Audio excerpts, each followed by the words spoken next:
नमस्कार दोस्तों, जय श्री श्याम। म्यूचुअल फंड में तो हर कोई इन्वेस्टर पैसा निवेश करता है, लेकिन म्यूचुअल फंड में काफी ऐसे निवेशक हैं जिनको ये पता नहीं है कि म्यूचुअल फंड के जो रिटर्न होते हैं XIRR और CAGR रिटर्न, इसका एक्चुअल में मतलब क्या होता है और कैसे ये कैलकुलेट करा जाता है, और दोनों जो ये रिटर्न होते हैं किस टाइम पे हमको चेक करने ज्यादा आवश्यक हो जाते हैं। अगर आपका भी कुछ इस तरीके के डाउट हैं तो आज की वीडियो बिल्कुल आपके लिए है, इसलिए वीडियो को पूरा वॉच करना, बिल्कुल भी स्किप मत करना। तो चलिए शुरू करते हैं हमारी वीडियो को। अब यहाँ पे देख लीजिए XIRR रिटर्न। अगर XIR की बात करें तो इसका फुल फॉर्म है extend internal rate of return. अब यहाँ पे क्या होता है, आपने देखा होगा म्यूचुअल फंड में जब भी हम पैसा निवेश करते हैं मोस्टली SIP में, तो SIP में क्या होता है, हमारा टाइम फ्रेम अलग अलग रहता है। जैसे मान लीजिए आपने किसी एक पर्टिकुलर फंड में SIP करी, आपका फिक्स अमाउंट है, आपकी फिक्स डेट पे आप SIP पे कर रहे हो, लेकिन वहां पे क्या होता है, जैसे मान लीजिए इस मंथ आपने SIP पे करी, NAV प्राइस था 10 रुपए का। अब मान लीजिए अगले महीने जो आपकी SIP पे होगी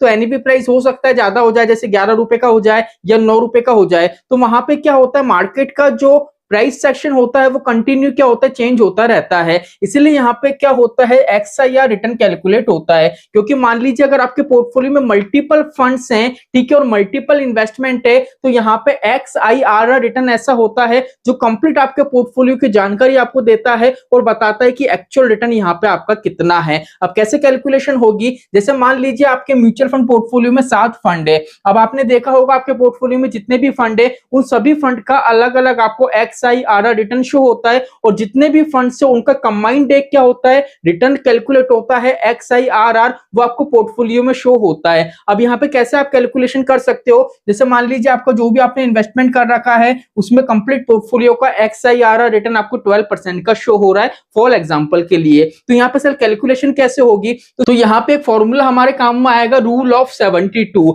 अब सिंपली आपको क्या करना है, 72 को ऊपर रखना है और जितना भी XIRR रिटर्न आपका शो हो रहा है उसको नीचे रख के सिंपली आपको भाग दे देना है। अब यहाँ पे अगर हम इसको डिवाइड करेंगे तो सिंपली हमारे सामने आ रहा है 6। अब सर ये 6 का मतलब क्या है, अब यहाँ पे जितने भी डिजिट्स आपके सामने आए वो डिजिट्स का मतलब है कि भैया करंट टाइम में आपका जो पोर्टफोलियो है उसमें जितना भी इन्वेस्टमेंट है, अगर उस इन्वेस्टमेंट को कंटिन्यू वे में हम करते हुए चलते हैं, ना तो हम हमारी SIP को स्किप करते हैं, कंटिन्यू अगर हम प्रॉपर तरीके से हमारा इन्वेस्टमेंट करते हैं, तो ये संभावना है हमारे XIRR रिटर्न के हिसाब से कि अगले 6 साल में हमारा आज की डेट में जो इन्वेस्टमेंट है उसका कॉर्पस बढ़ता हुआ एक तरीके से डबल होता हुआ हमको नजर आएगा। तो यहाँ पे XIR जो रिटर्न होता है उसको रूल ऑफ 72 के माध्यम से आप कैलकुलेट करके जान सकते हो कि आपका म्यूचुअल फंड का जो वैल्यू है वो कितने टाइम पीरियड में डबल होती हुई आपको नजर आएगी। ये चीज तो समझ में आ गई, तो कंटिन्यू वे में आप चेक कर सकते हो, इसकी कोई दिक्कत परेशानी नहीं है। लेकिन सेकंड तौर पे हमारा आता है CAGR रिटर्न।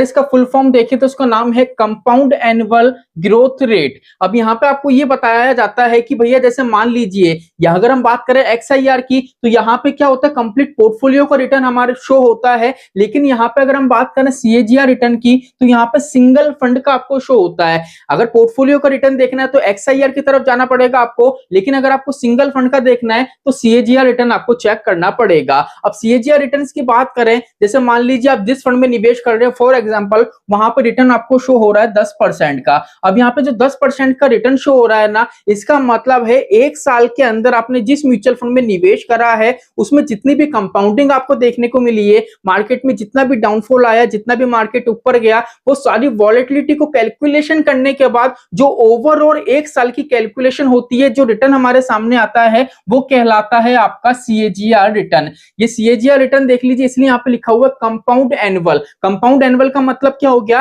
कंपाउंड इंटरेस्ट इसमें इंक्लूड होता है, और एनुअल का मतलब हो गया कंप्लीट 1 साल का। तो यहाँ पे कंप्लीट आपको मतलब समझ में आ गया होगा। जैसे फॉर एग्जांपल मान लीजिए यहाँ पे आपने 5 लाख रुपए निवेश करे अगले 10 साल के लिए, ये सिर्फ कैलकुलेशन के तौर पे मैं आपको बता रहा हूं। अब मान लीजिए यहाँ पे 5 लाख रुपए निवेश करे 10 साल के लिए, अब मान लेते हैं यहाँ पे 10 लाख रुपए का क्या हुआ, मुझे रिटर्न मिला, टोटल कॉर्पस मेरा 15 लाख का हो गया। तो यहाँ पे कैलकुलेशन कैसे होगी, कैलकुलेशन यही होगी कि मैंने 5 लाख रुपए जो निवेश करे वो 5 लाख अगले 10 साल में क्या हुआ, 15 लाख रुपए, मतलब 10 लाख का मुझे रिटर्न मिला, 15 लाख का टोटल कॉर्पस क्रिएट हो गया। तो म्यूचुअल फंड ने सालाना बेस पे मुझे कितना परसेंट का सीएजीआर रिटर्न दिया, उस तौर पे क्या हुआ, मेरा जो 5 लाख का इन्वेस्टमेंट था अगले 10 साल के अंदर अगर मैं देखूं तो म्यूचुअल फंड से मुझे 10 लाख का रिटर्न मिला। ये सिर्फ कैलकुलेशन के तौर पे बता रहा हूं जिससे इजीली आपको समझ में आ सके। तो आई होप आज की वीडियो में दोनों तरीके के जो रिटर्न है उनका डिफरेंस आपको समझ में आ गया होगा और पता चल चुका होगा कि कौन सा रिटर्न कब कैलकुलेट आपको करना है। जो सीएजीआर वाला रिटर्न हो